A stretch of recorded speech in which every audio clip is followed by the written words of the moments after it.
We got Scott Young at Western Fair here today. Yes, perfect. Nice little background view. Looks good to me. Could use this as my my private little Little betting lounge. room. Yeah, exactly. Come You in got, here, you watch got the you best guys. view at it. You get the same view as the judges. You get the head-on shot right in front of you. Yeah. Yeah, that's good. How Thanks for having me. How many drives you had on this track? Total? Oh my God, I wouldn't know. I've been driving at London since I believe I was 18 was when I got my license. I'm going to be 10 years this February actually since I got my license. And this is where you got started? I started in February, so it was Flamborough, and it was mainly where I first got like a lot of drives because I obviously just starting, and then the summer was better. You know, I went to Georgian and Grand River and stuff. But then I would say that winter, I started getting work in London, but it picked up probably when I turned like 19. I started coming when I was like 19, but total drives I wouldn't have a clue. I think I got maybe like 7,000-8,000 life, and I would say, got to be 3 and change probably, or So you've won a few races. I've won a few around races. the Yeah, Silver. my favorite night here is definitely Molson Pace night on the big night. You know, because it's good too, because they got grassroots and the City of London finals too, right? So that's always my goal: try and get one for at least every division of the City of London, or at least a couple of them anyway. And then It's probably a tough race to get drives in the Kamloops Classic, right? Because people ship in horses. And 100%. Like it used to be a little easier because they had a limbs, right? I was actually fortunate enough to drive in a limb once. Mm-hmm. I got to drive Secret Weapon for Wayne Prescott. I think I was 20, something like that. So it was like I was just on cloud 9. I actually have a picture of I'm shooting the rail going to the half, and John Campbell's outside of me with Razzle Dazzle, and it shows John and me, and it's like my favorite picture ever because John's against me. So Did you beat John? No, I didn't beat anybody that day. He had to be top 4 to make the final, and I was 6th in a 6-horse field. But Nice. just to even be in it was really cool. But now with the invite only and with the drivers coming with the horses, it does Gets tougher. it makes it a little tougher. But if I ever had a top horse that was racing here, I'd definitely be in. That's for sure. It's got to be one of those races to win. Oh, definitely. Like any of the big ones in Ontario, like. You get that one, and then Federation Cup, now that it's even for 4-year-olds, but even when it was for 3-year-olds, it was huge. And, then any of them at Mohawk, you know what I mean, would be a dream just to be in, let alone to win one. What's your win that the stands jug. out to you? Oh, that I want to win, or that I have that one? You have one. That I have one? It's probably going to be this year, actually. I was fortunate enough to win a gold at Georgian.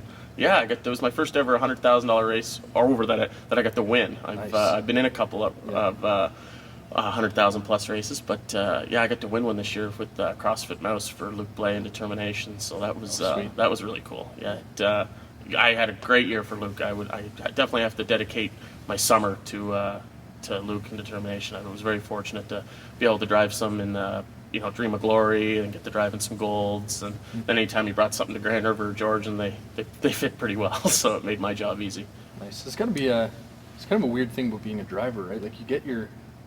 Any horseman, it's feast and famine. You talk to trainers specifically. It's like they'll go through months without making any money, and then all of a sudden you get a big score. But it's sort of like that as a driver too, right? Because you can have a big payday. Yeah, no, exactly. The slumps are definitely a thing. It's true. You try and when it's rolling, you try and keep it going as long as you can, right? But it's just like anything. I think it's the same for ball players and hockey players and everything else. You know what I mean? Yeah. When things are kind of not going your way, you just can't get frustrated about it. You just kind of have to keep showing up to work, and it's gonna change eventually.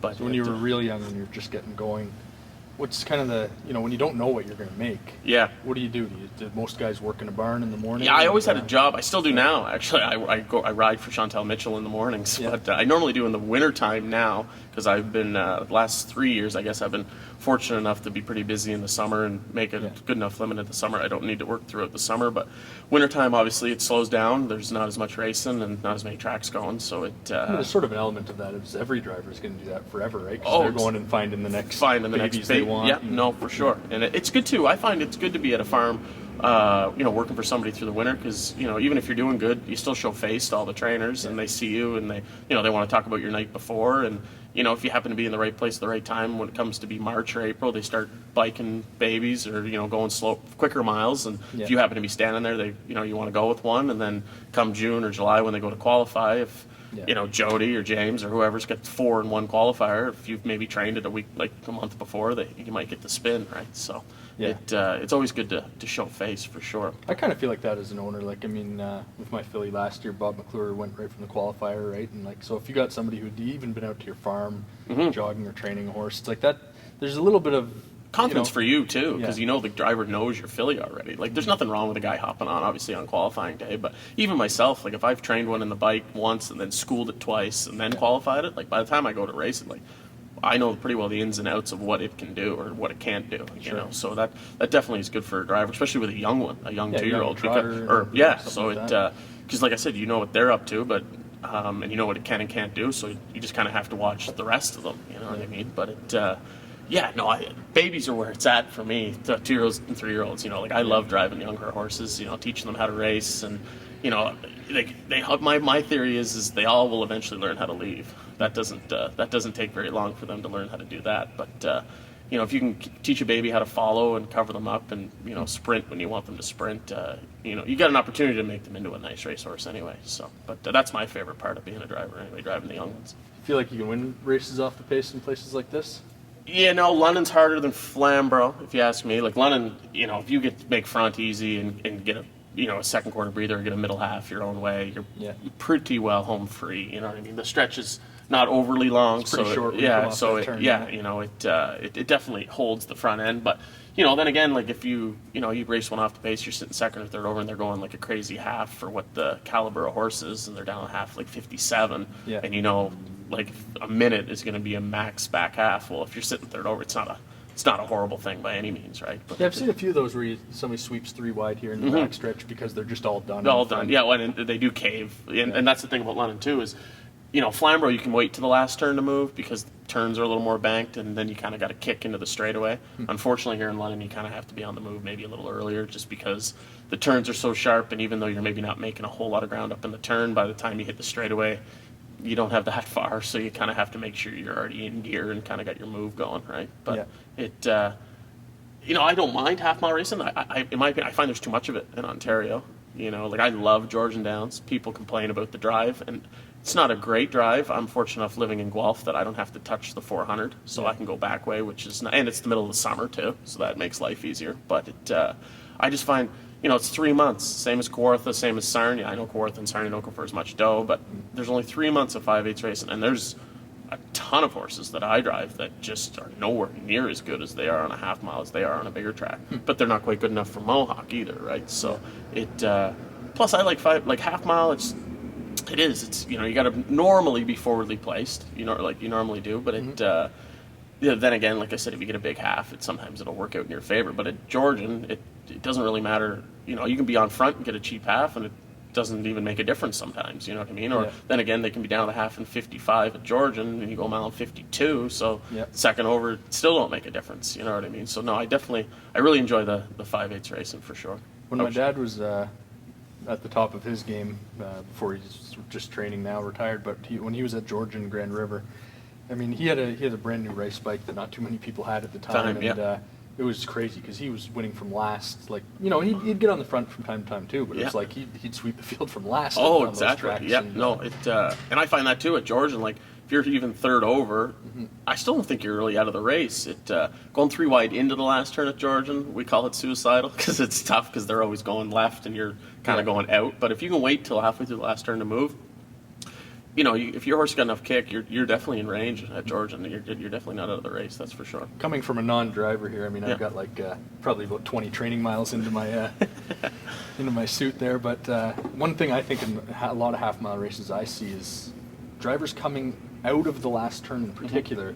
The driver on the lead is going to step on it coming they're either going to accelerate earlier in the turn or they're going to step on it coming out of the turn if they haven't yet. Yeah. And somebody will tip, and they'll be going out wider while the leader is accelerating. Yeah. And it's like you lose 2 lengths, or it's like you're gone. It's tough. Yeah, no, for sure. It obviously depends on the horse and the type of race you're in and the type of quality, right? But if you're sitting a tool behind and you're driving decent animals like at London, you know, you can wait till you straighten up to move, because if you try and pop the tool on the last turn, you do have a good chance of losing 2 lengths, right? Yeah. But you race at a place at Grand River, you know, inside's just impossible. You know, like the passing lane, in my opinion, they might as well just take it out, because it's not even, by the time you get your horse in it, straighten yourself up, the race is over. Like it's got to have the shortest stretch in Ontario, right? So if you got a choice to go in or out at Elora, you're better off to be out, even if it's not the the unwritten rule, maybe not the right way for what you're supposed to be doing. Like at Grand River, it's just what you have to do. You know what I mean? When you come to Flamborough, I'd rather stay in because the passing lane you can actually gain ground. You know what I mean? Like I'd rather go in than out at when it comes to Flamborough. Does any of that ever, do you think, the horse, like, I've always wondered that, is the horses naturally pass on the outside because they're trained to do that, and some of them there's a few horses that, like, when you drop them the first time in the passing lane, they just drop the bit, they don't know what to do, right? Like because they've never actually had to go in before, less than go out, right? But then again, there's you drive some of the older climbers that know when you move them to the outside, they don't really want to go by, so you can sometimes trick them when you go inside. They'll go by on the inside because they don't really feel like they're going to pass, you know what I mean? So but like I said, it all really depends but it depends what type of horse you're driving, you know what I mean? Like, I got one more question about driving here. Yeah. There's no passing lane on this track, but I'd say at least, I don't know, 1 out of 4, maybe more, the lane opens up. Yeah. How much, when you're on the lead, are you thinking about keeping that horse behind you, and how much are you know? I don't want to sound like I'm repeating myself, but again, it depends on the type of horse you're like, tired horses always drift. Yeah. Tired horses always drift. We know right? that drift. Yeah. Some of them drift real bad. Yeah, and whether, and I'm not sure gamblers appreciate this, right? But if a guy lets me go, like, halfway down the backstretch and I'm on fumes turning for home and I can tell he's over with, you try not to just move over 4 lanes so he can get up the rail, but you definitely let your guy drift to give him a fair chance because he might not be letting you go very much if you're going to hug the rail on him, especially after he let you go. You know what I mean? So it's kind of like you want to get to the wire and you're not going to check your horse just to keep him pinched, right? But then again, it's also, if I'm done, but the outside field I know is not going to get me, and if I let this guy up the inside, he's going to beat me. Sometimes you can move over enough so he can get his horse through, but he can't get his bike through. So like he could still be second, but you can't win. So like there's that strategy. And there's also strategies too. Like if I'm tons the best, and the one that I know that can beat me is on my back. Well, you're never getting out of there. You know what I mean, right? So like again, it all really depends on what you're. But like I don't mind the non-passing, like because it also makes you.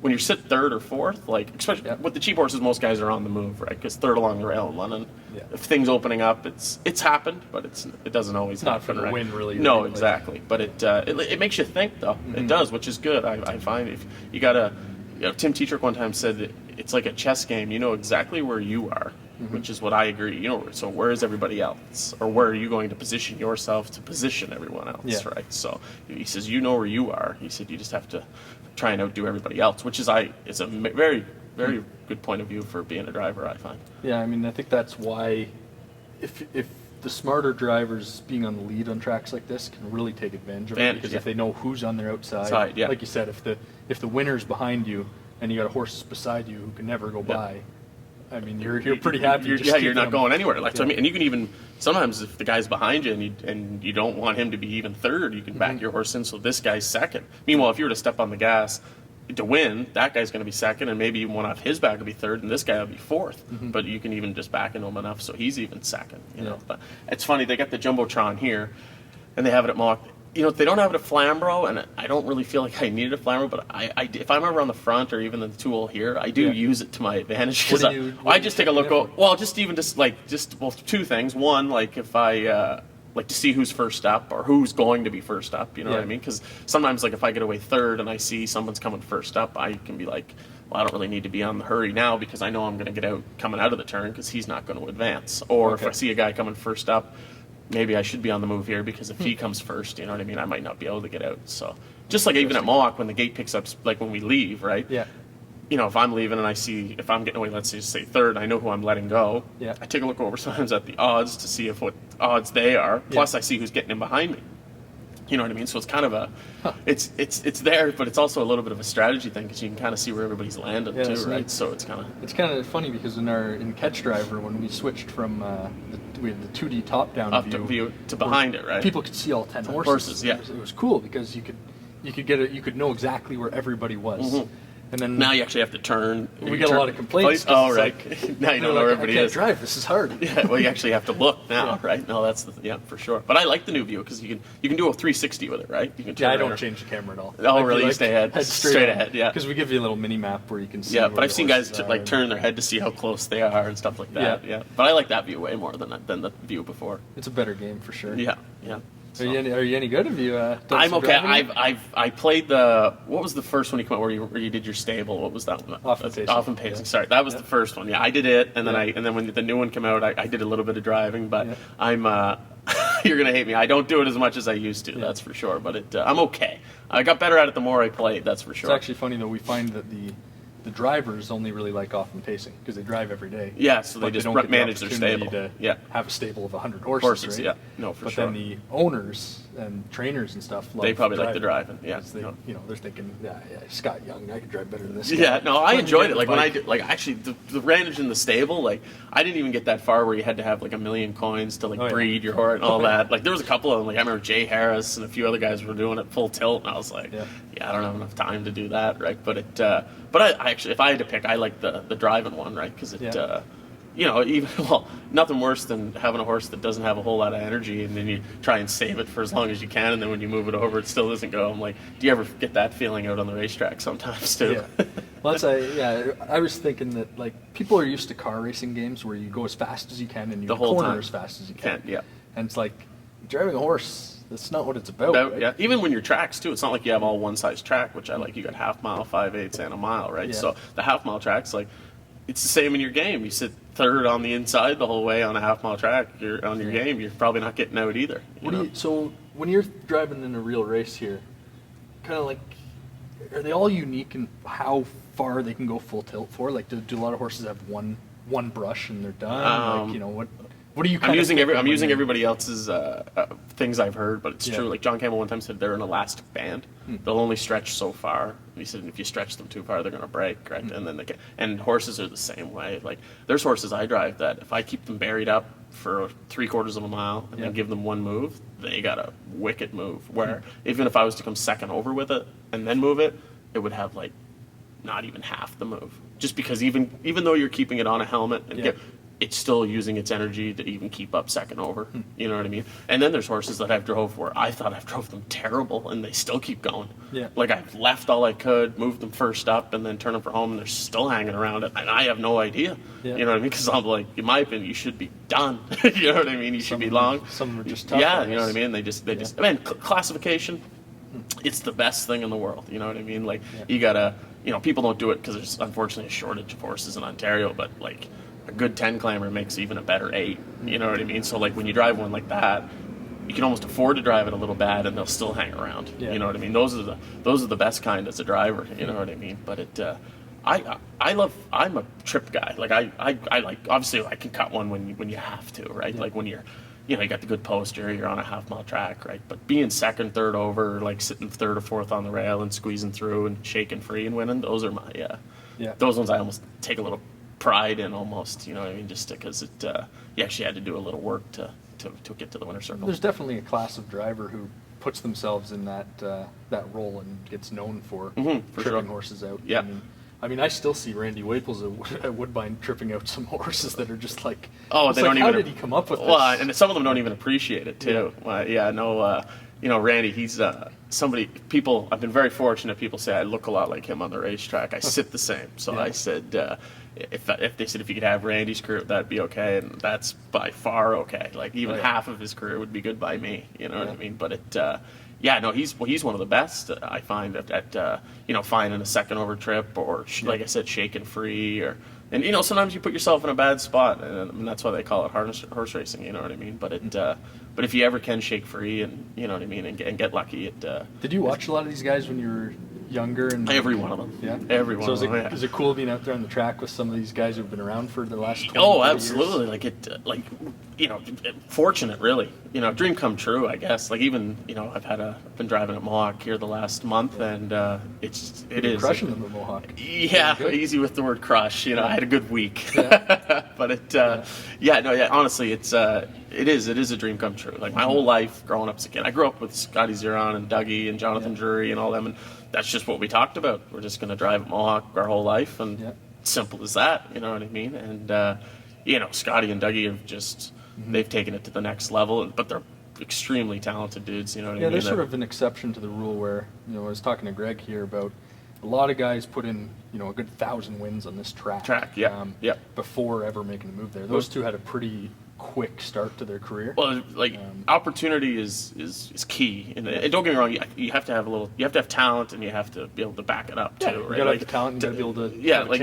Exactly. You can have all the opportunity in the world, but you know, again, it's just like football or anything. Like if you know, you could be the best quarterback in the world, but if you're not on a good team, it doesn't matter. Or vice versa, you could have a great team, but if you're not very good, it doesn't matter. But you know, Dougie got his license, and you know, his dad trained 50, which helped. You know what I mean? So he won the Battle of Waterloo for his grandmother at 18. So that just took right off. And then Scotty, he got his license, and I think Rick had 40 at the time. And then when he started doing Hanover and Grand River stuff, he got to drive all Victor Putties, right? The Putty had like a 45 horsepower at the time too. And just like anything, once you start winning and driving, and you become a better driver with the better horses you drive. Because it doesn't matter when you're driving a bad horse what you do, whether you sit in or come out, and they both finish in the same spot. You almost lose confidence in yourself because you're thinking to yourself like, it's got to be me then. You know what I mean? But it's not you. It's what you're driving. You know what I mean? And I think that's a lot to do with catch drivers. Like, don't get me wrong. I think there's guys that got wicked talent that can make a horse go really, really fast, right? But if you're driving the best horse in the race, I don't care if I'm driving it or Yannick Gingras driving it. He's probably going to win. You know what I mean? It's just how it is. And I'm not calling myself as good as Yannick, but it's just true. You know what I mean? Like, if you're driving the best horse, there's definitely some races like that where it's just like, okay, don't screw up. And I guarantee the driver's thinking that. Oh yeah, I've had it too. Like there's been at times like, like you're 3 to 5 going for whatever purse, right? And you know on paper you're the best, and everybody knows you're the best. It's just let's just hope this 2 minutes goes as planned. You know, nobody runs me. Yeah, exactly. Get clear lane. No, for sure. But but yeah, you know, doing the driving against, like you said, against those guys, the top guys, like it's really a dream come true. Like to look over and, you know, even the guys now, like you're driving against Randy, Chris Christoforou, Paul McDonnell, Mike Safdie, you know, Sylvain Filion, like them guys got multiple thousands of wins. Jody Jamison, I think he's like one away from 8,000 or something. So legendary career. Yeah, you know what I mean. Like it's just you know, you can learn stuff from those guys too. Like everybody says, do you learn anything? I say, I learn something new every time I go behind the gate because no race is the same, right? It's different every single time. You know what I mean? Pretty good at telling you what they think you should have done. Oh they you know, I sit on the other night. They're always, and I don't mind. I've been getting tortured my whole life, and I come by it honestly. So it's not I got enough YouTube videos to show that, so it's fine. But I said, when does the initiation exactly stop, or is it just a continuous thing? And they all said it's a continuous thing. So I said, that's as long as I know, that's cool by me. But as long as you fall off a race bike once every 10 years. Once every 10 years, that's all. Curtis McDonald will keep me famous. You know what I mean? But I think we all take our turns. I've shared it once or twice on Facebook and Twitter. It's got to come back up. It's a minimum. You know, the shares get higher and higher every time, but whoever shares it first, right? It's always a 2 or 3 time share thing a year, basically, right? So but it's been going on for my whole life. It's just too perfect. It's like the way you did it was like... Oh, I know. I actually, because Garnet Barnsdale did a story on me, and I explained it there about 2 weeks ago. But when it happened, I said to myself, because I know that camera's there. So when it happened, I said to myself, because I had the 7 holes, so I said, sometimes they've switched to the post braid already, right? But we're talking about me, Ryan, so it hasn't switched to no post braid yet. All right, that's just how it works, right? So I said to Billy Davis in post-braid, I'm like, you have no idea what just happened to me. So I tell him he's losing his mind. And when I come in, James McDonald was the first person I seen. I said, no way. And he was like, Curtis has already got it. I feel like there's been some other ones that haven't got their fair share of credit. I think Anthony McDonald in the winner's circle went to sit on a he fell off. Broke off and but it went down. Every time there is a video like that, they all were like, yeah, it's pretty good, but have you seen Youngies? You know what I mean? Like everybody just comes back to mine, you know what I mean? Which is fine. Like I said, who knows? I got like 30 some odd thousand views. I said, who knows? Maybe one day I'll get on a talk show or something, Jimmy Fallon or Ellen or something. They'll be talking to me about what happened. You're famous off the track. That's in the paddock. You're famous. You got the Ontario racing commercial. Yeah, that was pretty cool. That was sweet. Yeah, it again totally lucked out. Really, Marnie, the paddock judge of Flamborough, had asked me Scott Coulter, Tyler Moore, Jay Harris, Jason Ryan kind of asked all of us if we were interested in being in a commercial. Yeah. And we said sure. And it was from like 11 a.m. to 11 p.m., 3 days in a row. Yeah. And the first day we just shot a bunch of work on the track, just did a bunch of like a ton of different shots, trucks with cameras, drones, you name it, just doing a bunch of stuff. And then they came to us at the end of the first day and they pointed to me, they said, you're going to be the guy that wins the race, the final race. So then I was like, cool by me, right? Yeah. So the next day we did the winner's circle shot, me holding onto the trophy and holding onto the horse and all that jazz. Yeah.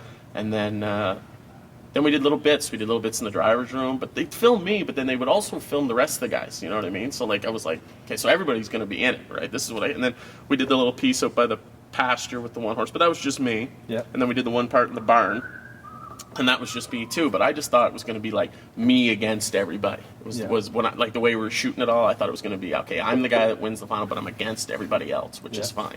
So they actually had the premiere at Flamborough, and I didn't go because I was in the first race, but Jay and Jason Ryan and everybody went over to watch it, and my mother was there, and so everybody watched it. And then when they all came back, I said, like, I was actually pumped. I said, how was it? And You're getting in a podcast. Come right jump now. in. Nice, very good. We got one of the big shots of Western Fair here. Bob, how are you? Hey, how are you, Scott? Good to see Yeah. you, Scott.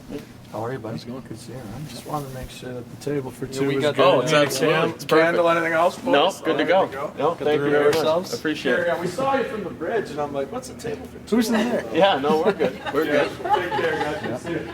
The So then it came back and So it came back. So I said to the guys, I said, how was it? Yeah. Right? I said, how was it? And they said, they made a commercial about you, Yang. I said, what? And they said, the whole commercial's about you. I was like, sounds like a pretty good commercial if you ask me. But anyway, so then I got to watch it, and the whole thing's about me. Yeah. So, but it was actually cool because then I got to go to movie theaters, and it was on Sportsnet, like during the they had the playoffs, and it was like in between, right? So yeah, I saw it in the movie theater. yeah, for sure. so I had a bunch of people, like a bunch of my friends that I go to high school with or through Oak Guelph and stuff, and every time I'd see them or they'd send me messages and be like, look at you, we seen you on TV, and I'm getting videos sent to me, like we came to the movies to see a movie, not look at you, you know what I mean, stuff like that. Yeah. But it was fantastic. It was a lot of fun. So here's my take on it. I thought the commercial was incredible. I thought Ontario Racing has done an incredible job with that series of commercials and Yep. marketing in general. The only issue I'm finding is other sports do that, right? They, you're watching something for the NHL or NFL, and they'll hype you up, Yep. and they'll get you all excited for a game, and then you go to the Leafs game, and it's amazing. Yep. There's a little bit to me of all right, you sold me. If I don't understand racing, I'm in. I want to go see this. it. Yep. But then it's not the same thing. No, it's not Because when you show up. It might be like that for you trying to win a race. Right, yep. But for the fan out there, they don't get to see that's what That's it's what I like get to for do. you. No, exactly. So I'm just trying to rack my brain and say, how do we make that happen? In my opinion, unfortunately, in harness racing now, when it comes to big events, I find now it's just that's like every event now is or every big race that's going to be for harness racing is an event now, like NA Cup or Metro Night or Camelot Classic or even Dream of Glory Night in Hanover. It seems like the only way we can get fans to, like big crowds to come to the racetrack is if there's a big race and they make it an event. You know what I mean? Like it's getting more and more like that, and then more and more of them are only in the summer too. Yeah. You know what I mean? There's no big events going on in the wintertime either. Well, which you'll see it'll work, and the people will criticize it like the Queen's Plate's a perfect example of like that place will be packed. yeah. But a lot of the people there are there for the concert and are there for Yes. this atmosphere where they get to dress up and wear fancy hats. And see, that's why I think like the fancy hat thing I love. Like I think NA Cup and all that that should be one of their promos. Like I think even Hambo Day they have like the best hat contest, right? And they have 20 girls or whatever. But I think that's cool. Like I think they should do stuff like that or best dressed or whatever it happens to be. Like I'm not sure if London does it. Like London has the tent, which is fantastic. The infield, they're fantastic. But even Dream of Glory Night and at NA Cup Night, they have a band normally that comes and plays, right? Like while the races are going on, and I think that's huge too because maybe people are only coming to see the band, but at least if they come see the band, they can't not see the races as well. Well, and it's great You here know, too because the band is right there, like, right on the you know. right on the track, basically, right? Just like it isn't at the other two spots. So, like Yeah. I said, but you can't not miss the racing, right? So even if you're maybe, and who knows, maybe it's only $2 to show, but hey, it's $2 to show that we didn't have before. You know Yeah. what I mean? So it at least it might interest somebody. Maybe we'll come back next week, or maybe we'll come back to this next year, or whatever. You know what I mean? Or Yeah. at least look for a reason maybe to come back to the track if they have a good experience at it anyway. Yeah, You know? see, like I find that sports in general, in order to pull new people, I need to have a reason to cheer for somebody, and so like I need to get to know an athlete, their story, what it was about them, and so that commercial was a great start. Yeah. But I noted before that when Louis Philippe Waugh first came to Mohawk, it's like I don't know what this guy's voice sounds like. And Yeah. they have the best broadcast crew Around anywhere. Like yeah. these guys do an incredible job. They got the biggest budget. Well, and I they think shoot, paddock you know. interviews and all that stuff should be Yeah. done more too. You know what I mean? You know, a lot of guys maybe not so much after the race, but like, what's wrong with interviewing 5 drivers? Let's just say have 5 drives on a card. You know what I mean? Let's just go over your drives, man. You know what I mean? Like, or whatever it happens to be. You know, yeah, no, like Saturday nights at Georgian, I have a lot of fun because Yeah. they get wicked crowds Saturday night, middle of the They summer. still do now? Georgian Awesome. Downs, Yeah. front of the grandstand. It always used to be that way. packed, right? Not what it used to be because the bar used to be full and everything else, right? But Saturday night, warm night, middle of July, front of the grandstand, they're at least 3 deep, like Yeah. three. So there's a bunch of people, right? And I had fun. I met probably about a dozen different guys throughout the whole summer that would be like yelling over at me saying like, go number 5 or whatever, right? Yeah. And I tell them, I'd be like, I'd say to them like, I should be top 2, right? Well, as soon as I open my mouth and tell them top 2, these guys just go crazy. You know what I mean? Like they cannot believe I'm actually talking to them, right? Yeah. So then hopefully I am first or second because that makes things way easier, Yeah, then right? you won't have a guy yelling at Yeah, you. exactly, right. In a bad way. But I remember that I had this group of like 5 guys that were all from Newmarket area, Yeah. and they were hollering at me one night, and I said to them, I was driving one of the 8-hole that had like not a very good chance. I said, don't worry about this one, but I said, but my next 2 should win. So they both just couldn't believe I give that info out. Yeah. And then I come out for post parade the next 2 races, and they're like yelling at me, this one. I said, yes. Well, I won those 2 races. Oh, nice. And actually got them. The second one I come out, I stopped at the fence. I said, come on, come get your picture taken. So then they come out and got their picture taken with me. Well, then they just think I'm like the best guy since sliced bread, right? Yeah. So I was like, that's cool. And then actually I went up for the last race, and they were barking at me saying, what about this one? And I said, well, you should be close, right? So then I actually cleared to the lead turn for home. So then as a joke, I kind of tried to find them in the grandstand and look at them, right? Yeah. You'd honestly think I won the North American Cup. These guys were like on top of each other's shoulders, like losing their mind, you know what I mean? They all maybe made like $80 on me a night, but to them, that was like, they had the best Saturday night ever. Yeah, You know it what wouldn't I even be the money. It's just no, the interaction. exactly. Just the interaction. You know what I mean? And then it was they come over to the side of Georgia, and I had a race off, so I went up and introduced myself to them Yeah. and shook their hands and stuff. And they just, I got them all on Instagram now, and you know what I mean? They said next summer we're going to come see you and bring Yeah. their wives. But I think that's what you got to do. You know what I mean? I think to get people to come to the track, or even just to show that they're enjoying it somewhat, just to Yeah. even be interaction with some drivers. Any sport that you like, you can think of the athletes that you want to cheer for, and it's like without that, Oh, we've I have got mine 2 too, types. right? We've got the horses, and we've got you Drivers guys, too, and yeah. We've also got owners and trainers, and lots of people to cheer for. But if you don't know them, and you just only see their name in a program, Yep. it's hard to cheer for. It's hard to cheer for somebody. How many people I've told that I harness race horses for a living? Excuse me. They're all like, is that the one with like the carriage behind it? That's my favorite line ever, Yeah. right? And I'm like, it's called a sulky, but we'll go with the carriage. It's Yeah. fine, right? And then they're like, oh, so where do you race, right? And living in Guelph, the 2 places they know are Mohawk and Elora. Yep. Those are the 2 places they know. And they either say they've never been, or they've been before and went to the casino.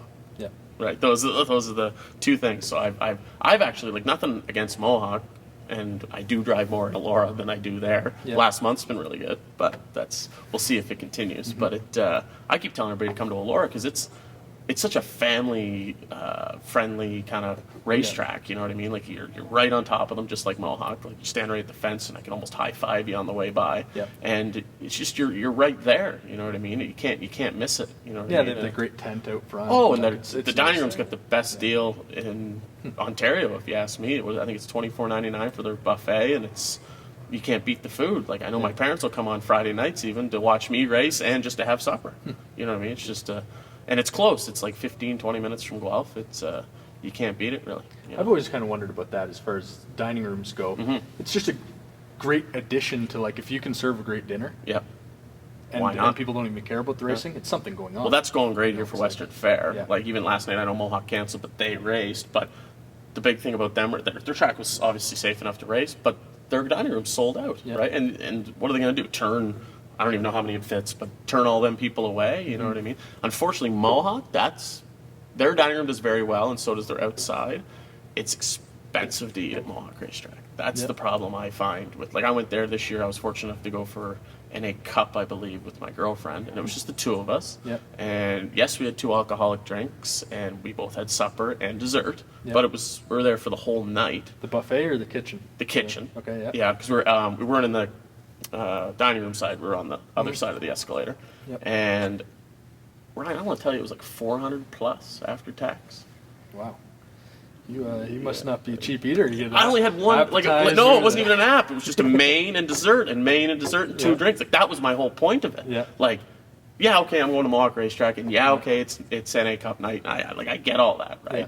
But, like, it's really only a maximum $200 meal. You know what I mean? Like, I could go to a fine, like, screw the keg. I could go to a fine dining place in Guelph that is local everything and known for it, and I still don't have to pay $400. Yeah. And probably have better food. No Depending on offense, what it but- is, like on a big night like that, like one of my favorite things to do is go to a big race at Gulfstream Park, and the dining room there will be like, Insane. yeah, it'll be like $120 a person or something. I've It's been like, there twice. You're there for 6 I- hours. You yeah. got the best view in the whole place. Walk Yeah. out to the walking ring. Two places. If I said if you could, if you had to take a picture of how a grandstand should look, like if you're going to put a grandstand on a racetrack, how Yeah. it should look, Keeneland and Gulfstream are my favorite two. I haven't been to Keeneland. Yeah, no, I got to go to Keeneland last year with my girlfriend in Kentucky. I'd never been. It was opening day, so we got to do that. And then I got to go to Gulfstream. First time I think it was 4 years ago. I went with Bobby McClure, Jack Waples, Ryan Holiday, and Scott Ray. We just went to Florida to play golf for 4 days, and then we went there. And then last year I actually took my girlfriend. We were in Florida, so I took her to Gulfstream. But it's like a place, if I happen to be in South Florida, I have to make sure I stop by at least once, because it's just fantastic to see.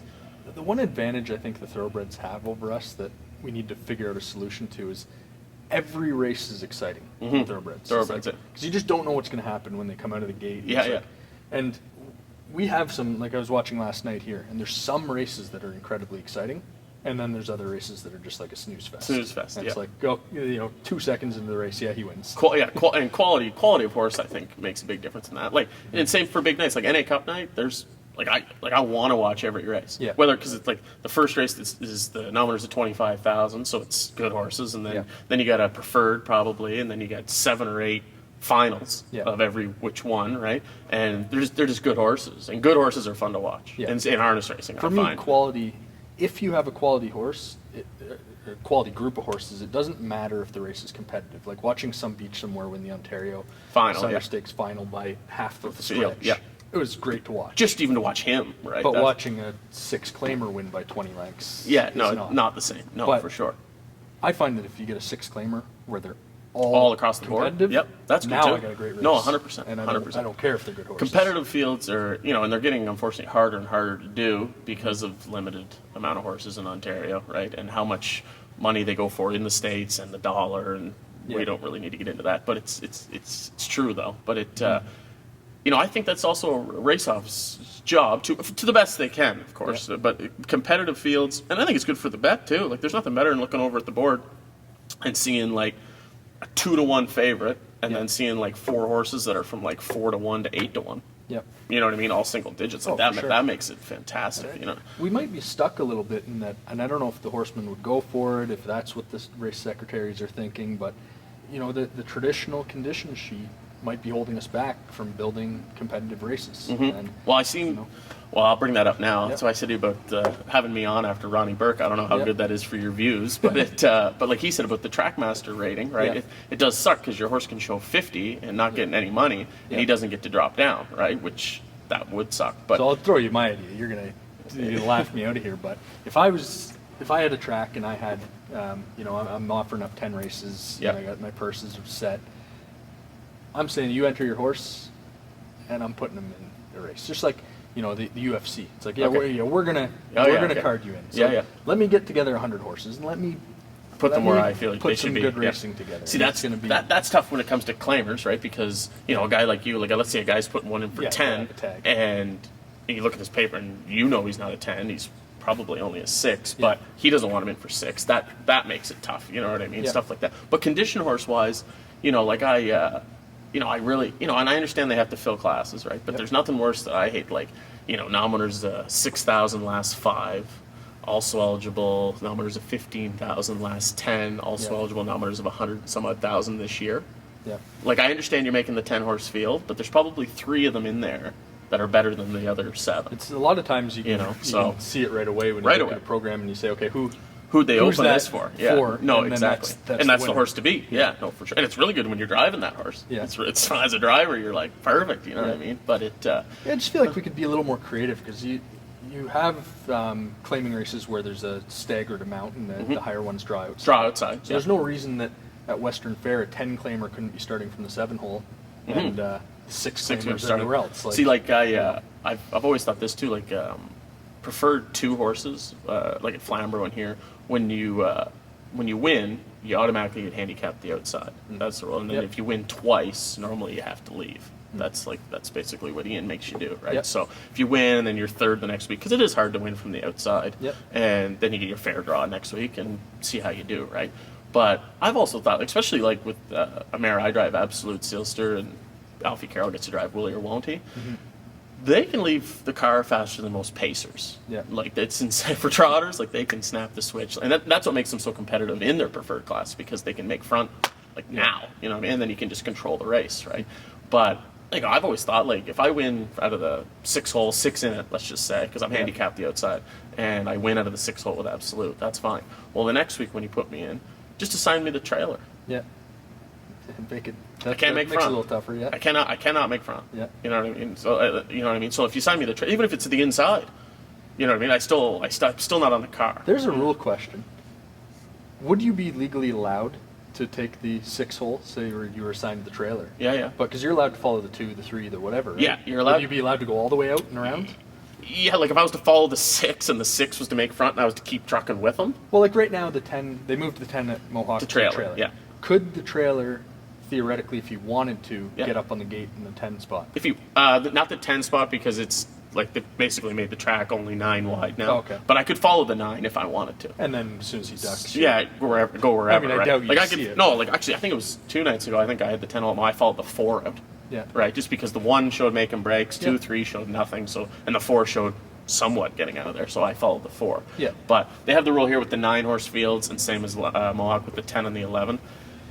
Because we've talked about it with the judges. Yeah. As long as if the starter feels it's an unfair start, he's allowed to call a recall. Okay. But you try not to do it, but like, and again, maybe talk to the driver about it. Like if the guy driving the one beside you, Yeah. if you know him or whatever. But if like I got the 9 hole, or sorry, the 8 hole here, so Yeah. 8-9 trail, and the 1 horse shows nothing but breaks. Yeah. Right. So I like the rule is if I get there first, Yeah. the one beside me has to go on the outside of me, no Okay. matter what. So like if I come up first and get behind the 2, Really? then he has to follow the 3. That's a strange rule. Yeah, same as Yeah. at Mohawk. Like if I was to get up behind the 2, you'd have to follow the 3, right? But then again, if I don't get there first and he's behind the 2, well then you're on your So own. if the bro. 2's the winner, you guys are fighting for Fighting that. for it, right? But Yeah. then again, like call it courtesy. But he also couldn't.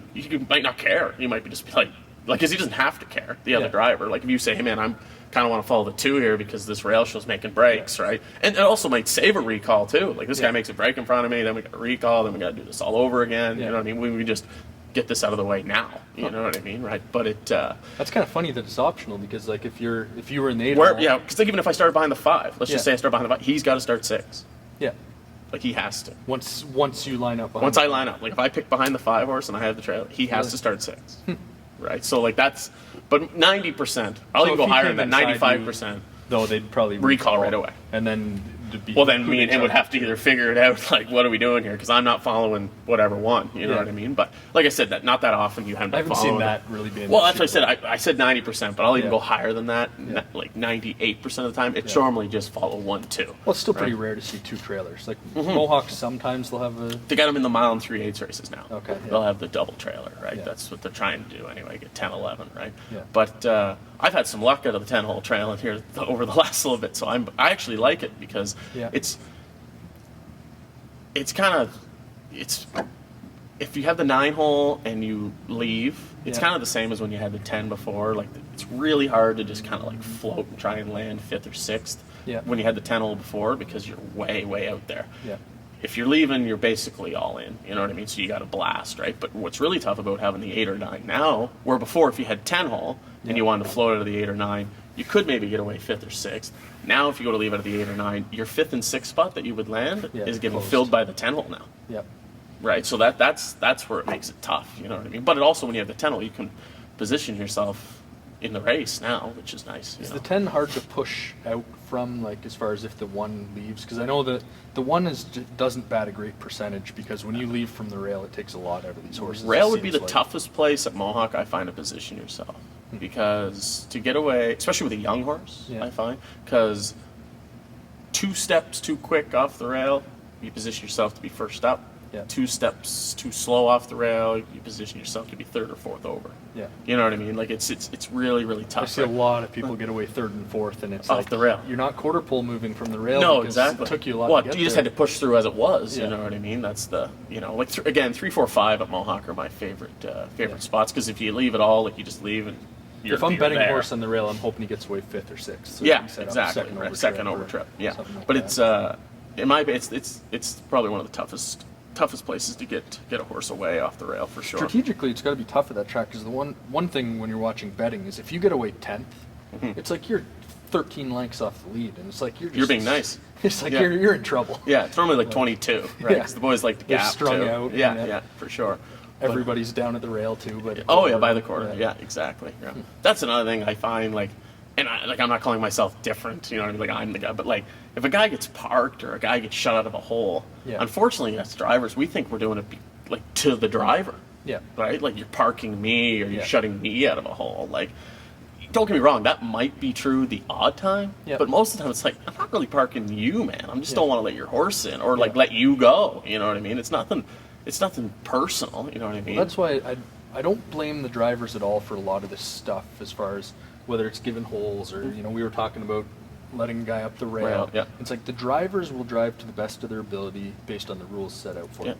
And unfortunately, a lot of these rules are antiquated, and a lot of them are vague. And so we have rules like failure to set pace comparable to the horse. Mm-hmm, Like, that rule has never been enforced unless somebody was out to get somebody or something. Yeah, It's like exactly. the whole, you know, Wally Hennessy's batting 500 down at Pompano because he's strategically destroying these guys. Yeah, He gets no, on the exactly. lead, he steals a minute middle half, and Yeah. he sprints home. Like, You I just can't like do I'm that. not, like I think, you know, like where it's different for me. Like, if a maiden goes Mohawk William Club, if a maiden goes 30 and change second quarter in the wintertime, 31 seconds. Yeah. And as long as they weren't like jammed up completely. Yeah. Okay. But then you get the preferred pace maybe going 30 seconds. Yep. Okay. Like, maybe that I'd have a high up, because like I know they're not pacing 49 in the middle of December, but they're probably still pacing 51. It's a weird right. rule, So though, because if you think of exactly, any that's other what I mean. race- It's a very weird rule. How because you have to. If I'm running a marathon and I'm the best in there, and I'm looking back and nobody's with me, I'm jogging, because why would I go faster If I don't have to. unless I'm No. trying to set a No, world 100%. record or something? 100%. It's strategically better To do that. save Yeah. some energy. Well, the other night I was fortunate enough to, when I was on front the other night at Mohawk, and I had one parked on the outside of me, and I went 29 and 1 third quarter and got a middle half in 58, and then I sprinted 27 and 2 home, and I know they're not going to catch me. Like, Yeah. if my guy comes, I'm expecting him to come 27, and he did, but I know they're not going to catch me off Yeah. that, right? But like, why would I go 28 and a bit on the turn, especially if I have this guy parked? Yeah. You know what I mean? But that's just Well, I strategy feel like as a that's- driver. that's what you you're know, trying right? to do. You're trying to win races. Races, no, exactly. So, the one problem, and I'm not going to get into it long. One problem I have with harness racing. Oh, why are we taking so long for races to go? Yeah. Like 10 races, and we're here 4.5 hours. Why? Well, I can tell you why. Why? Tell you the answer, because nobody bets until they put a zero up on the board, and then the money just keeps coming in. So here's my thing, though. I totally, and you're not the only person that said that to me, Yep. right? Totally agree. Yep. You put 0 minutes on the board, and the car pulls out, Yep. and keep that, Yep. they'll get their bet in. Yep. So if they're betting the race, when they know, because see now, when 0 minutes pops up on the board, the guys are like, okay, we get 7 minutes. Yep. So what, like we're you know what I mean? We get 7 minutes. If you Yeah. pop 0 minutes on the board and the car pulls out and you're going behind the gate, they'll make sure when it's 4 minutes are on the board. Yeah. Okay, we better go bet this race because we got 4 minutes. Yeah. You know what I mean? Like they don't even start on time. Like post time Flamborough it's 6:35. The first race is the pick 5 at that. Yeah, but you're not even there. Like Flamborough, everywhere. Yeah. Like post time 6:35 for Flammy. Yeah. I'll post braid in the first race. I look over at the board. It's 6:37. It's a funny thing because everybody in the industry wants to stop this. I haven't heard from one person who likes post-time drag, whether it's a track, a driver, And you're anything. 15 seconds late for Lasix, and they got to scratch you. Yep. And then they tell me, oh, it's just guidelines. They're just guidelines. So if they're just that's fine. If they're just Mm-hmm. guidelines, so why are they direct when it comes to Lasix? Yeah. If they're just guidelines and you guys are an hour and a half behind, Yeah. 50 minutes behind, even go there. Okay, well I give my horse Lasix 4 hours ago to race. Plus now I'm 50 minutes, 50. So now it's 5 hours. Yeah. Or 5 and a bit. Is my Lasix actually working like it's supposed to? Yeah. No, and there's definitely You know what I some, mean? Like it's that's my thing. Like it's just, and you cannot tell me you can't run 3 races, Yep. or sorry, 10 races in 3 hours, and then give yourself it's 3.5. But Yep. give yourself the extra half an hour for recalls, inquiry, flat tire, Yep. whatever it happens to be, right? Yep. You can't tell. Like NFL, MLB, every other sport's trying to shorten it. We're Yep. trying to get. We want the fans to be here, have fun, and go home. Yep.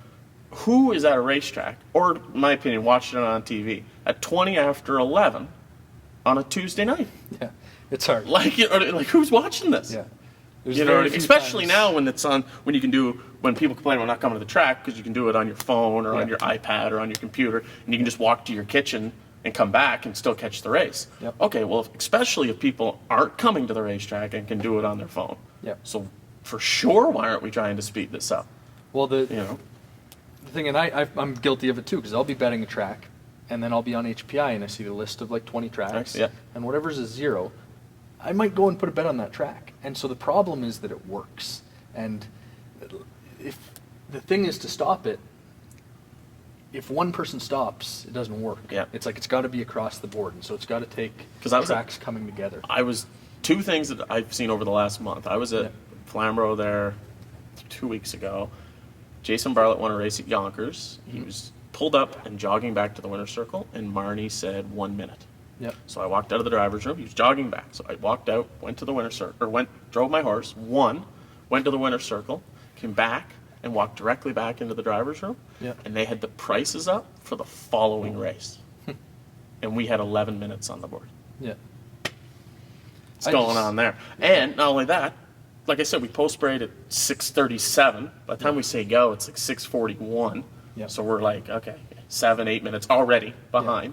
But they post time flame is supposed to be 6:30. I was in the 10th the other night at Mohawk.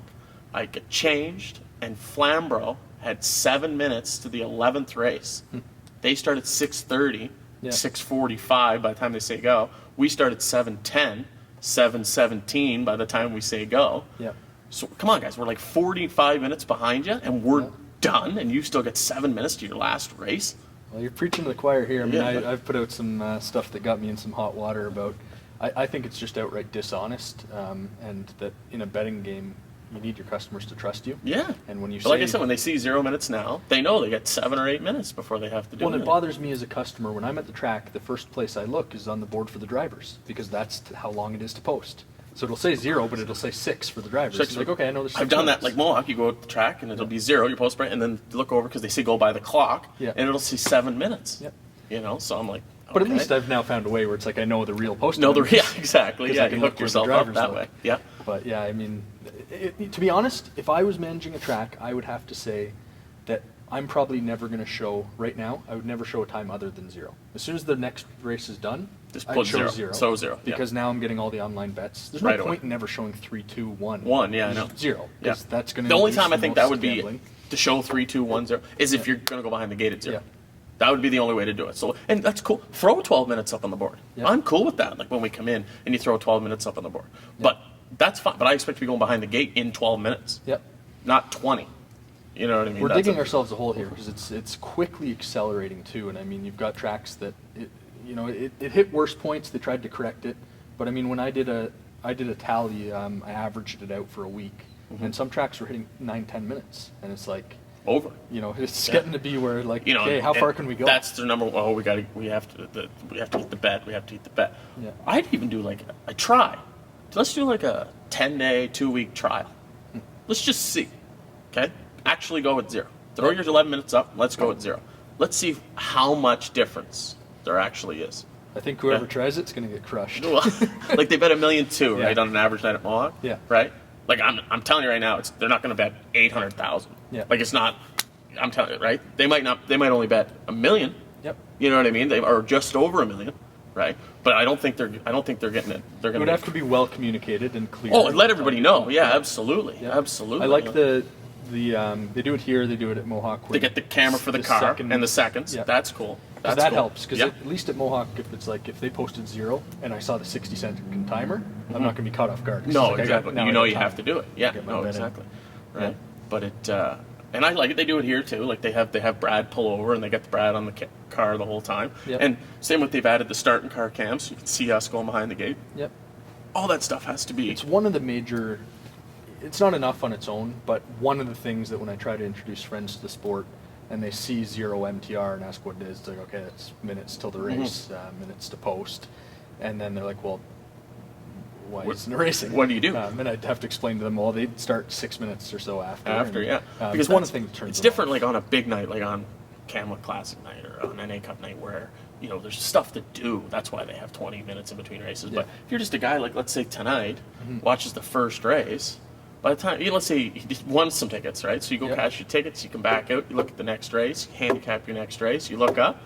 They're expecting to see 1 or 2 minutes and us be on the racetrack. Yep. Instead, no, we got like 8 more plus the drag. You know what I mean? So there's just nothing to do. Yeah. I find people just get bored. That's why they don't. I mean, we're better than the thoroughbreds. They can be. Oh, they they're can be half they're, an hour. they're longer, but they don't or- race as long as us either. Yeah. Right. Like they're just A lot of times they'll have an 8 race or something. 8 race, shorter and than that. even their meets are Yeah. not as long. You know what I Yeah. mean? So that, but I just think that I just like to see if they tried it. Yes. You know what I mean? And if it's major not working, well then hey man, you gotta go back to what works. Which Yeah. is fine. You know what I mean, right? I think it's just But- one of the things that we got to make it fun to want to come out to the track. And yeah. that's one of the things No. that would help. Like Sunday flams drive me nuts because like 6 o'clock all summer in Georgian Downs, we go to Flamborough. Now we're gonna go 6:55, so that's like 7:10 by the time we say go. Yep. Okay, and I'm just a driver. But if I drive in the last race, get changed, get in my car, Yep. I look at the clock. It's like 20 after 11, 11:15. I didn't have to bath it, ship it home. Yep. You know what I mean? And we're talking Sunday night too. Yeah. Like people got to go to work on Monday morning too, Yeah. right? So like by the time you're home with your horse and stuff, it's like 12:30, 1 o'clock. Yeah, it's Like, tough. who wants to be doing that on a Sunday? You No, know what I mean? I mean- And it's cold. You know what I mean? It's not like it's the middle of summer either. You know Yeah. what I mean? And it's freezing. So I don't know how honestly the grooms who do that. Like, I did it for like a couple months. They deserve a few everything. times. It's like I'm telling getting you. home at 2 in the morning and expecting to be back in the barn by 6. Yeah, like It's tough jocks life. get paid 10%, right? Trainers Yeah. get paid 10%, and like I don't want to say drivers deserve less than 5 because then I'm taking money away from myself. So we'll go with it. But trainers should be making 10, in my opinion, right? And in that case, if trainers are making 10 and you had I'm talking full time groom, Yeah. you could be giving them a percentage too because Yeah. like these horses don't race if it's not for them. I'm And I think telling it you, does like happen. they. Certain trainers will give a win bonus and Which I believe they should. You know what I mean? Like they really should. Like they, especially if you got a groom that like takes care of a filly or a colt, like strictly takes care of their set of horses, Yeah. and like whether their feet are bad or they need their stifles rough or whatever it happens to be, like Yep. it's insane how much grooms don't get enough credit because they. Well, and how important it is too. 'Cause Oh, they're the front line. They are like the trainers make sure the main things are covered, right? Yeah. But the actual like every day making sure that horse is happy and making sure it's got everything. Like I get them for 2 minutes. Yep. Right. That's why drivers get the most credit because if I mess up, Yeah. absolutely you're getting yelled at. I've had this thing for 7 days. Yeah, You know, they put all the work Yeah, in and and- you're gonna drive it like that. Yeah. You know what I mean? Are you kidding? You know what I Yeah. mean? So like I'm totally on board with that. But it like Do I you said. ever get frustrated? Like one of the things is looking at it from the horseman's side, as far as a groom or a trainer, I would find it to be very offensive to me if a driver gets off the bike and disrespects my horse in any way. Yeah. It's like I don't care if you finished last. It's like Yeah. the amount of money we spend on this thing, the amount of time and care that goes into it. And You wouldn't now believe how you're much people frustrated hate it that too, but right. You So- wouldn't believe how much people like. I try and do my best Yeah. of being as respectful as I possibly can. Yeah. It put it this way. This is how I see it. If the horse race is bad, well, they just watch the race, Yeah. so they know it raced bad too. So they really don't need you telling them that the race bad, and they don't want to hear it. Yeah. You know what I mean? So that's fine. I just appreciate the work. Maybe it wasn't his night tonight. I'll be here next week. Is that You tough know? to put on that smile when sometimes? Not it's really, like- because like they could be using anybody else. That's Yeah. how I see it. I'm very fortunate to There's be able got to to be times though where you were listed on 3. And three. Oh, and you picked take the that wrong one. Oh, there's been tons of times too. And you know what? There's times too, like where I have a relationship with the trainer or with my clientele that I drive all their horses. So Yeah. then if I drive a horse of theirs that races a certain way 28 times a year, and then and then a couple times it doesn't race good, when I come off, I'll be like, it's not very good, right? But they already know, but they can be like, yeah, something's got to be up, right? Yeah. But they know I'm disappointed, but so are they, because it races this way all the time, and then all of a sudden it Yeah. races like this. There's got to be something going on. I guess you know I what want I want as an owner for the driver to share in the feeling of frustration, but not to like put it on Put it on the horse, right? on the team Yo, it's behind the it. horse Yeah, and, yeah, like, yeah. to be like, oh, what are you guys doing putting me on this thing, like, you know. Yeah, no, I want them to be frustrated Yeah. and to be like, okay, what's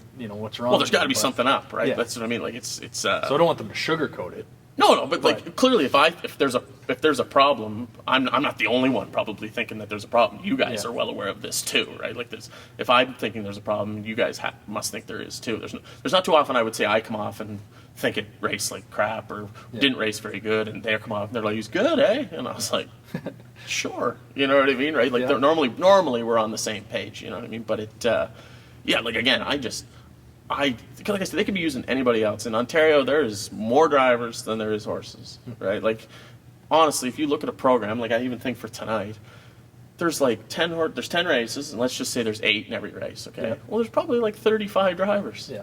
You know what I mean? Particularly Like, here, I think you get yeah, a lot like deep field. and with only 2 tracks, Yeah. with only Flamborough and Lennon going, right, in the winter time, right? Like it's, you look, there's 8 on gate, and there's 11 of us sitting upstairs. Yep. You know what I mean? And this guy might only have 2, this guy might only have 4, I myself only have 3 tonight, you know what I mean? But you have to show up to work, because the minute you don't show up to work, there's 9 guys that'll take your spot if you don't want it. Yep. You know what I mean, right? That's why, like right now at Mohawk, I've been like extremely fortunate and having a little luck too. But it, Trevor and Dougie being gone is really, really helped. But How do you assess that switch? Because that's always like, if say you're getting steady work at London, Mm-hmm. and then there's a night where it's like, you could pick up 2 at Mohawk, Yeah. or 10 in London. It's like, what do you do? yeah, for me, wherever you feel Yeah. you can make the most money is for me On you that know, night. on that Yeah. night, you know what I mean? Like, and for me, like I'd rather drive 3 good ones than 10 okay ones. Yeah. You know what I mean? And for Mohawk, for me, is not that they don't see you in London, Yep. but they see you at Mohawk. Yeah. You know what I mean? It's not that they don't see you winning in London or winning at Flam, right? But if you win at Mohawk or even just drive well and finish 2nd or 3rd at Mohawk, Yeah. a lot more people notice that than they would, let's say, London or Flam. But it, actually, I kind of done Flamborough a little bit, done Mohawk a little bit on Thursdays because Flamborough had been a little quiet, Yeah. and I had a couple for my dad here and there, right? So I was gonna kind of try and keep coming, and then my dad actually had one that was gonna race on Friday, and at Mohawk, so I was kind of doing Thursday, Friday, and then.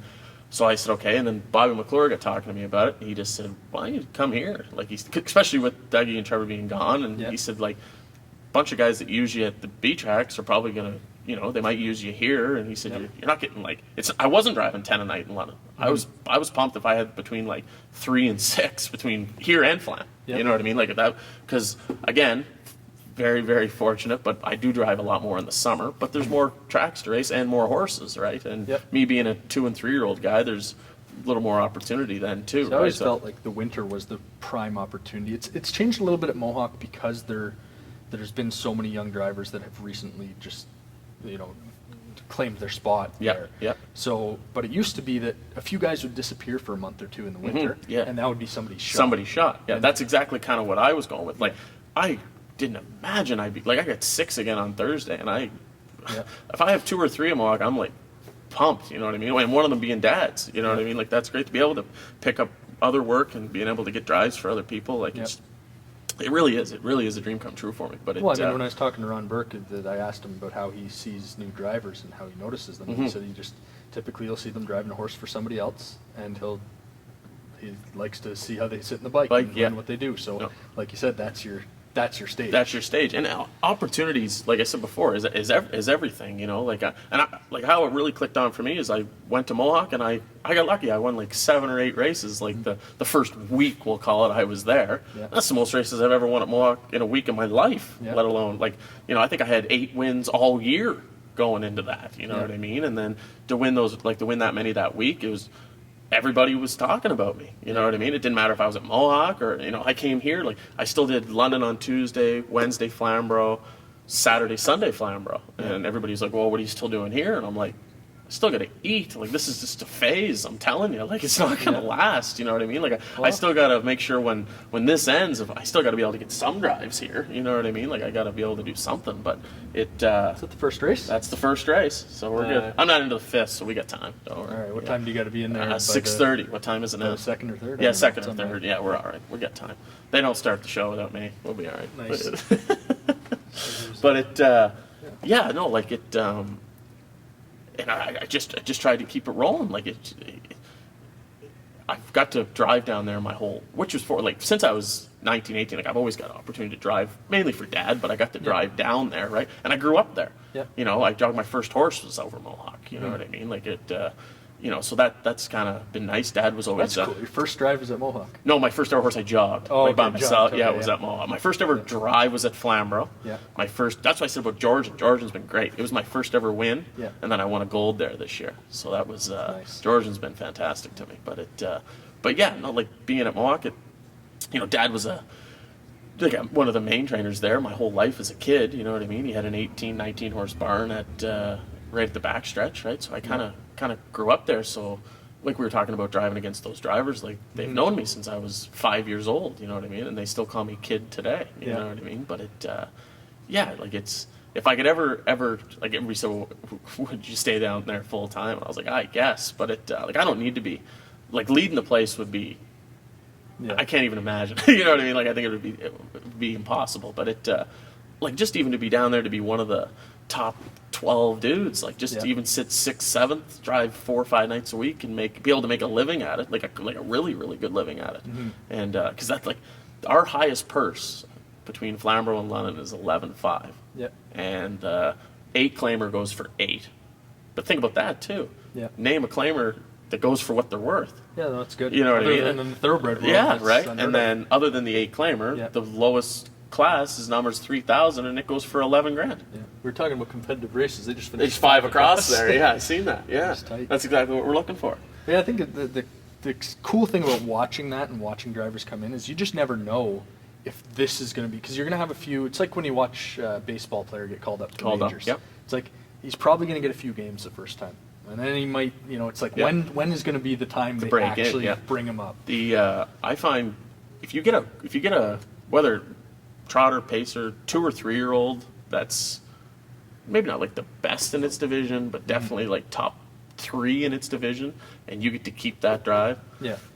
As a young driver, anyway, I find that what puts you on the map almost. Especially if you're there, kind of already driving, and then you happen to pick up the one good one that gets you in the winner's circle, maybe in a gold, or get you second, in a good times or something like that, or you know what I mean. You definitely have to have your name on the sheet. So if it's key. Your name's down there, at least people have to know where you are. That's if you get bouncing around here and there, he was here this Monday, but he's not here next Monday. Yeah, it's not only not going to get drives where at Mohawk, you're not going to get any drives here either, because you weren't here last Monday, but you are this Monday. Yeah. You know what I mean? So wherever you happen to be, just only come out on 1, maybe 2.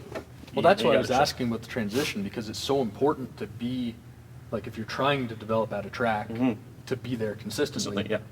So when you get into that middle zone, it's such a hard choice, because exactly. If I pass this night here, I might. Well, I even see it now. I think it was last Thursday at Mohawk. I think I had 5 drives, and I had a good night. I think I win 1. I had a second and a third.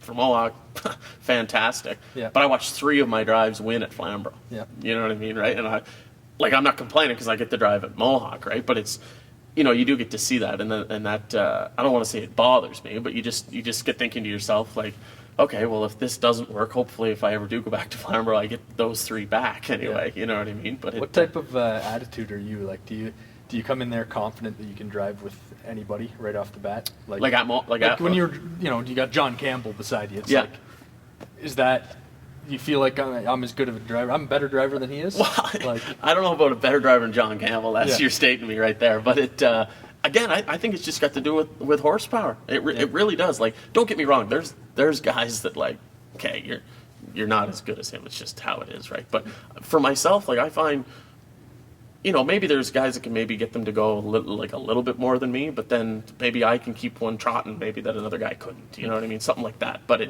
I find, if you look downtown or like wherever you or at a main racetrack, you take the top 8 dudes, they can pretty well do the same thing as the next guy. You know what I mean? Like, especially if you look at the Grand Circuit guys, like you got Yannick, Timmy, Dexter Dunn, David Miller. If you can't get one, just use the next guy. You know what I mean? Like they're all just as good, and it doesn't matter. Look what you're driving too, right? Like, they all know how to win races. Oh, exactly. They might have their own way. They might have their own way of doing it, exactly. But they all know how to win. You know what I mean? Like it's like a buddy of mine, Chris Page. I seen Ronnie talking about him there. Like he said, was one of his best baby guys. But Ronnie kind of brought him onto the Grand Circuit scene this year, and he didn't look out of place at all. You know what I mean? Like but then again, it's all really what you're driving. Like as a joke, I tell everybody, if you were to put me on 300 horses that somebody like a top guy like Dexter got to drive. Let's say out of the 300, he won half of them. Okay, well, I might not win half, but I'd probably win 100. You know what I mean? Just because they're probably going to win anyway. It doesn't really matter who's driving them. You know what I mean, right?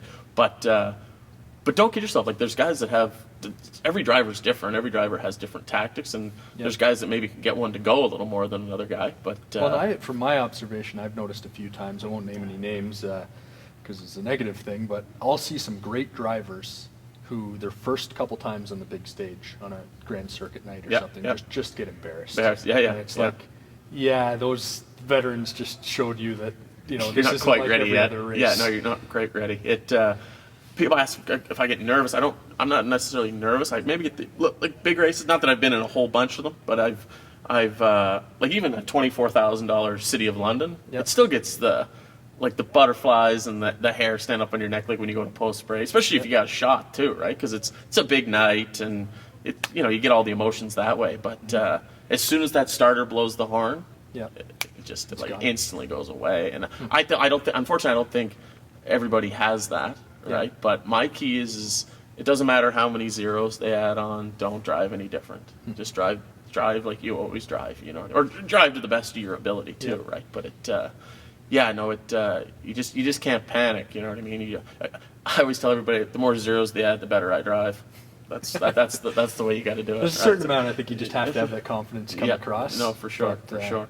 Whether or not you fully have to believe it or not is a different story. No, exactly. But you got to at least be able to convince yourself. I was going to say convince yourself. Anyway, Because if you feel like guys are better than you on the track, that's an advantage. They're in your head, right? Well, the first time I ever got to drive against, it was pretty cool. I was in the Simcoe Stakes for my dad. I think I was 21. I had the rail. I was 80-1. He had won numbers of 3 and 51, and then the owner wanted him in the Simcoe. And it was a 12-horse field going for 280,000. So it was the biggest race I'd ever been in. Yeah. And I still think it is the biggest one I've ever been in. And but I had the rail, and I still remember it was Scotty Zerone was driving Michael's Power. Sylvain was driving Panther Hanover. Yannick was driving the Rock and Roll Dance, right? Timmy was in there. Andy Miller. John Campbell was driving one for McIntosh, but they were all in there. And I still remember post-sprayding around. I had a Reactor Plus. I didn't even have a cool bike yet. I still had my dad's Reactor that I painted for me to drive in. And I still remember I was jogging around and all these guys are going by me and I'm thinking what am I doing out here? You know what I mean? That's all I could think to myself was should I be really hanging out with these guys? But I finished 5th.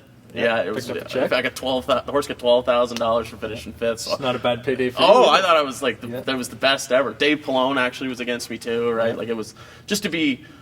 I think it's sweet just to go and behind the gate and just look to your right, look to your left, and you see all these guys that get to drive on the top stage all year. You know what I mean? And just to even be in one race against them was. Well, it's such a cool time for you to be getting some drives at Mohawk because of the sort of, we got the young generation, we've got some some in between, and then some of the guys who are probably yeah. near the end of their career. Yeah. I mean, they can drive as long as they They want. want, Some yeah, of these guys exactly. are A lot of guys legends there I and- find now too drive because they like to, not because they have to. I hope I have that problem too when I turn 50. I've Yeah. invested enough money that I can just do it because I love Yeah. the sport and enjoy the game, not because I have to do it. Yeah, So. so it's a cool opportunity right now to Yeah. get that shot. Well, everybody, they're all saying, "Oh, you're doing good. You're in now. You're in." And I'm like, just pump the brakes on being in. Like, I really, Yeah. I hope you're all right. But the two guys that weren't there for me to get this work, it's not like it was Yeah. just two. It was two top 5 guys. Yeah. Like Trevor Dougie's top 5. and right? it's harder to take one of their spots because Well, they're more likely to steal the drive back. Right? Yeah, 100. Well, look who they are, right? You know what I mean? Like, you're doing a great job, Youngie, but Yeah. I got Trevor Henry sitting right here, man. Like, I appreciate it, you know what Yeah. I mean? But it's just how it is, But It's a good attitude to have because it's like I said with the baseball player, it's like if you're going to be pissed off when you get sent back down, it's going to be tougher to get back Get up. back again. up. Oh, 100%. Like, I've had a few trainers text me when I was doing good there. Oh, it looks like we're going to need a driver next summer. And I'm like, Yeah. no, I'll probably be at Grand River and Georgian full time. You know what I mean? If it's not the case, then I'll be living my best life. Yeah. But I'm just kind of looking at it as, very, very great opportunity and, very fortunate. But Well, I think you got the right attitude, and now it's just a question. question, of, just get the racing. you have luck to and hang out. Bring yeah. your A game. No, and exactly. I got win some to. races. I gotta get a Hambletonian someday, like Mr. McClure. He's up on me on that one. That's Yeah. The jug would be my pace, and the Hamble Well, would when be we my do, trot. we'll put it in the background of the video. Yeah, exactly. We'll again. get it Yeah. right here. Exactly. Front and Exactly. center. Well, I better let you get to the races. No, I appreciate it. So, though. Thanks. so I you're appreciate not late? it. Nope, no problem. Thanks for Thanks a doing lot. this. Eh? Appreciate No it. problem. Anytime. Good luck tonight. How many are you going to win? Hopefully one. One a night's always good. All right. One a night's always good. Sounds good.